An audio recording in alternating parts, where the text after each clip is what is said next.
जय Hind dear all. UPSC या state PCS की तैयारी का मन बना लिया है आपने एंड कंफ्यूज्ड हो कि शुरू कहाँ से करें, तो आपने बिल्कुल सही जगह एंट्री मारी है। I will tell you the first step towards this journey. Pattern and syllabus के अलावा कुछ इंपॉर्टेंट टिप्स भी डिस्कस करूंगी आपके साथ, सो बने रहें वीडियो के एंड तक। स्टार्ट करते हैं बिना किसी देरी के।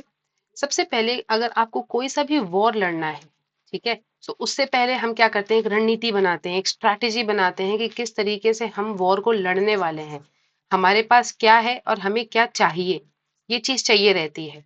सो यूपीएससी आपके लिए जंग है, यूपीएससी या स्टेट पीसीएस ये आपके लिए एक जंग है एंड उसके लिए आपको एक रणनीति चाहिए। किसी भी युद्ध को जीतने के लिए सबसे पहले आपको पता होना चाहिए, एग्जाम रूपी युद्ध को जीतने के लिए सबसे पहले आपको पता होना चाहिए कि उसका सिलेबस और पैटर्न क्या है, ठीक है, एंड साथ में उसके प्रीवियस ईयर क्वेश्चंस, यानी वो क्वेश्चंस कैसे पूछे गए हैं। सो सिलेबस एंड पैटर्न से आपको पता चलेगा कि आपको पढ़ना क्या है और कैसे पढ़ना है। पीवाईक्यूज आपको बताएगा कि आप जो पढ़ रहे हैं उसका एप्लीकेशन कैसे होने वाला है। किसी भी पेपर को अगर आपने निकालना है तो सबसे पहले उसका पूरा का पूरा सिलेबस रट लो, अच्छे से रट लो, ठीक है, इसको इतना अच्छे से रटना है आपको। साथ में ये सिलेबस हमेशा आपके डेस्क पर 24/7 होना चाहिए। सिलेबस का एक एक वर्ड आपके माइंड में होना चाहिए। तो बिना किसी देरी के मैं आपको बताने वाली हूँ कि इसका पैटर्न क्या है and then we will discuss the syllabus. So देखिए, यूपीएससी का जो एग्जाम है बेसिकली 3 स्टेजेस में होता है, 3 चरणों में ये पूरा एग्जाम होगा, ठीक है। जो फर्स्ट स्टेज है उसको बोलते हैं प्रीलिम्स, सेकंड स्टेज को बोलते हैं मेंस एंड थर्ड आपका होता है interview. Prelims is all about the MCQs, objective questions जो होते हैं वो है। मेंस में आपका रिटन एग्जाम होता है, ठीक है, आपको सब्जेक्टिव क्वेश्चंस मिलते हैं यहाँ पर, मतलब आपको उत्तर लिखने पड़ेंगे, यहाँ पर आंसर्स लिखने पड़ेंगे। एंड इंटरव्यू तो आप लोग जानते ही हैं, पर्सनैलिटी टेस्ट करने के लिए आपका यहाँ पर इंटरव्यू लिया जाता है, that is the third stage. First stage clear कर लोगे तो सेकंड स्टेज में पहुंचोगे, सेकंड स्टेज क्लियर करोगे तो third stage, and third stage clear हो गई तो बल्ले बल्ले आपका लिस्ट में नाम आ जाएगा, ठीक है। सो देखिए, स्टेज वन में देखते हैं सबसे पहले कौन कौन से पेपर हैं। प्रीलिम्स में देखिए 2 पेपर होते हैं आपके, एक है हमारा जीएस जनरल स्टडीज का पेपर, एक है C SAT civil services aptitude test. एक एक करके इनको डीप में देखेंगे बट एक बार ओवरव्यू देख लेते हैं, ठीक है। एक जीएस का पेपर होता है, एक सी सैट का पेपर होता है। स्टेज 2 में मेंस में हमारे टोटल 9 पेपर्स होते हैं, ठीक है, जिनमें से 2 जो है लैंग्वेज के पेपर्स होते हैं आपके, ठीक है, एक इंडियन लैंग्वेज कोई सी भी एंड एक आपको इंग्लिश कंपलसरी होती है, इसमें रिटर्न पेपर आपको लिखना होता है। ये हो गए, ठीक है। इसके साथ एक एस्से का पेपर होता है, निबंध लेखन होता है, ठीक है। इसके बाद 4 जीएस के पेपर होते हैं, जनरल स्टडीज के रिटर्न एग्जाम्स होते हैं। ये जो जनरल स्टडीज है ये एमसीक्यू बेस्ड है, इधर हमको रिटर्न पेपर देने पड़ेंगे 4, ठीक है। एंड 2 पेपर जो होंगे वो आपके ऑप्शनल सब्जेक्ट के होंगे, जो भी आपने चूज किया है उसके 2 पेपर होंगे, ऑप्शनल 1 एंड 2, ठीक है। लास्ट स्टेज जो है वो सिंपल सी है, इंटरव्यू की। इसमें हम पूरा, ठीक है, होलिस्टिक पर्सनैलिटी डेवलपमेंट चेक की जाती है हमारी लास्ट स्टेज पे। एक बार नंबर्स के बारे में देख लेंगे कि हर स्टेज में हमें कितने मार्क्स मिलते हैं। प्रीलिम्स की बात की जाए तो जो पेपर 1 एंड पेपर 2 हैं दोनों के दोनों 200 मार्क्स ईच हैं, ठीक है। जो हमारा सी सैट है सिविल सर्विसेज एप्टीट्यूड टेस्ट है जो हमारा, वो सिर्फ क्वालिफाइंग नेचर का है, मतलब आपको 1/3 नंबर लाने टोटल के। टोटल है हमारा 200, एक तिहाई इसका हो गया 66.66, यानी इतना नंबर आप अगर ले आओगे तो पेपर पास कर लोगे, ठीक है।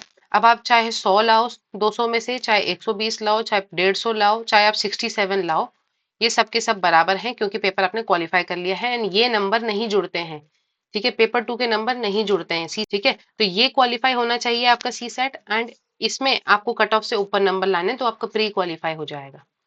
अब फॉर एग्जाम्पल 200 नंबर का पेपर है एंड कट ऑफ लगी है मान लो 93, आजकल जैसे लग रही है 93 मान लो कट ऑफ लगी है, ठीक है। सो आपको 93 से ऊपर नंबर लाने हैं। मेंस की बात की जाए तो मेंस हमारा रिटर्न है, मैंने आपको बताया भी इसमें कौन कौन से पेपर हैं, इनका सब टोटल जो आता है वो है 1750 मार्क्स, ठीक है। 1750 मार्क्स हैं, मिलते हैं हमें कैसे कैसे पेपर वाइज, अभी डिस्ट्रीब्यूशन देखेंगे, अभी आप एक ओवरव्यू देख लो, ठीक है। एंड जो लास्ट स्टेज है हमारी इंटरव्यू, उसमें हमें मिलते हैं 275 मार्क्स, ठीक है, 275 मार्क्स। सो अगर हम सबका टोटल करें तो हमें यहाँ पर टोटल कितना हो गया, 2025, ठीक है। 2025 जो है हमारा टोटल होता है जिससे हमारी मेरिट लिस्ट बनती है। So I hope this is clear. Pre का जो हमारा सेकंड पेपर है सी सैट, उसमें जस्ट आपको क्वालिफाई करना है, पहले वाले की आपको जस्ट कट ऑफ क्लियर करनी है, ठीक है। एंड जो टोटल मार्क्स हैं वो हमारे मेंस एंड इंटरव्यू के 2025 हो गए, ठीक है। इसमें से हमारी फाइनल कट ऑफ बनती। सो देखिए, जैसे कि मैंने आपको बताया कि पेपर जो हमारा प्रीलिम्स है ये हमारा कैसा है, ऑब्जेक्टिव पेपर है, एमसीक्यू बेस्ड क्वेश्चंस इसमें आते हैं हमारे, ठीक है। सो जीएस 1, ठीक है, एंड जो सी सैट का पेपर है दोनों के दोनों ऑब्जेक्टिव है, ठीक है, दोनों के दोनों 200 मार्क्स ईच है, ठीक है। नंबर ऑफ क्वेश्चंस जो है हमारे जो पेपर 1 है जीएस का उसमें 100 होते हैं, एंड जो सी सैट वाला पेपर है उसमें 80 प्रश्न आते हैं, फाइन। सो यहाँ पर 2 मार्क्स पर क्वेश्चन है, ठीक है, यानी हर क्वेश्चन के लिए 2 नंबर है, एंड यहाँ पर हर एक क्वेश्चन के लिए 2.5 मार्क्स होते हैं सी सैट में। दोनों के लिए टाइम हमें मिलता है 2-2 घंटे का, ठीक है, एंड दोनों में ही नेगेटिव मार्किंग होती है, 1/3 नेगेटिव मार्किंग होगी दोनों में, ठीक है। सो जैसे मैंने अभी आपको बताया, ठीक है, जनरल स्टडीज के पेपर में 100 एंड सी सैट में 80 क्वेश्चंस आते हैं। टोटल नंबर ऑफ मार्क्स मैंने बोला ये 2 मार्क्स ईच है, ये 2.5 मार्क्स ईच है, तो टोटल अगर हम करेंगे तो 200 ही आएगा, ठीक है। रही बात नेगेटिव मार्किंग की, तो नेगेटिव मार्किंग जो होता है वो टोटल मार्क्स का 1/3 निकाला जाता है, ठीक है। सो इन केस ऑफ जीएस अगर आप एक क्वेश्चन गलत करेंगे तो उसमें आपके कुछ भी नहीं मिलेगा नंबर, उल्टा कटेंगे और कितना 0.66 मार्क्स कटेंगे, whereas in CSAT आपका 0.83 नंबर आप के कट जाएंगे, क्योंकि एक नंबर एक क्वेश्चन के लिए आपको 2.5 मार्क्स मिल रहा है, ठीक है। 2.5 का आप 1/3 निकालोगे तो 0.83 आएगा, इतना आपका नेगेटिव में जाएगा। अब आते हैं मेंस में। सो मेंस में मैंने आपको बोला टोटल 9 पेपर होते हैं, जिसमें होते हैं, एक एसए का होता है, ठीक है, 4 आपके जीएस के पेपर हैं, 2 ऑप्शनल के पेपर हैं। तो लैंग्वेज ये भी देखिए सारे के सारे 3 घंटे का ही समय मिलेगा आपको सारे पेपर्स में। लैंग्वेज और ये जो इंग्लिश वाला पेपर है, दोनों लैंग्वेजेस के पेपर हैं, ये 300 यानी 600 मार्क्स के ये हो गए, ठीक है। एसए का पेपर जो है आपका 250 नंबर का होता है, 250 के आपके 4 जीएस के पेपर हो गए तो 1000 ये हो गए, एंड 250 के आपके 2 ऑप्शनल के पेपर हो गए यानी 500 ये हो गए। इन सबका अगर आप सब टोटल करेंगे, इसमें से ये जो लैंग्वेज वाला पेपर होता है ये मेरिट लिस्ट में काउंट नहीं होता, ये जस्ट क्वालिफाइंग पेपर होता है, ठीक है। क्वालिफाइंग होता है, आपको जस्ट 25% इसमें नंबर लाने हैं, यानी 300 में से आपको इन दोनों पेपर में कम से कम 75 नंबर लाने पड़ेंगे, ठीक है। इसका 25% हो गया 75 नंबर, अगर आप ले आए तो दोनों आपके पेपर पास हो जाएंगे, ठीक है। मेरिट में जो काउंट होता है वो ये बाकी के 7 पेपर काउंट होते हैं, जिसमें एक ऐसे हो गया, 4 जीएस के पेपर हो गए एंड 2 ऑप्शनल के पेपर हो गए, ठीक है। इनको अगर आप काउंट करोगे तो 1750 इनका टोटल बनेगा, जो हमने अभी पहले देखा था, फाइन। इससे हमारी last but not the least हमारा इंटरव्यू है, देखिए 275 नंबर मिलते हैं हमें, इसमें ओवरऑल पर्सनालिटी असेसमेंट की जाती है हमारी, ठीक।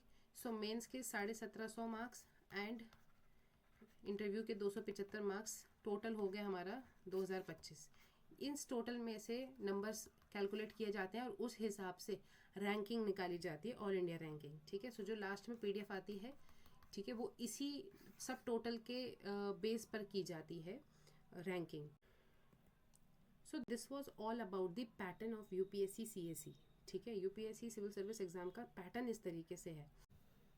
सो दोस्तों, आशा करती हूँ आपको आज की वीडियो ज़रूर पसंद आई होगी। क्या है आने वाली वीडियोस में मैं आपको बुक लिस्ट बताऊंगी कि कौन से सब्जेक्ट के लिए आपको कहाँ से क्या सोर्स पढ़ना है, कौन सी बुक पढ़नी है, एंड एक स्ट्रैटेजी पूरी वीडियो बनाऊंगी कि अगर आप फुल फ्लेजेड ज़ीरो से प्रिपरेशन करना चाहते हैं, बिल्कुल ज़ीरो से स्टार्ट करना चाहते हैं, तो कैसे कैसे आपको प्रोसीड करना चाहिए। अगर आप इन दोनों पे वीडियो चाहते हैं तो कमेंट सेक्शन पे ज़रूर बताएं। कोई भी feedback regarding any video and any recommendation is welcomed. मिलते हैं अगली वीडियो में, तब तक के लिए good bye, take care and जय हिंद।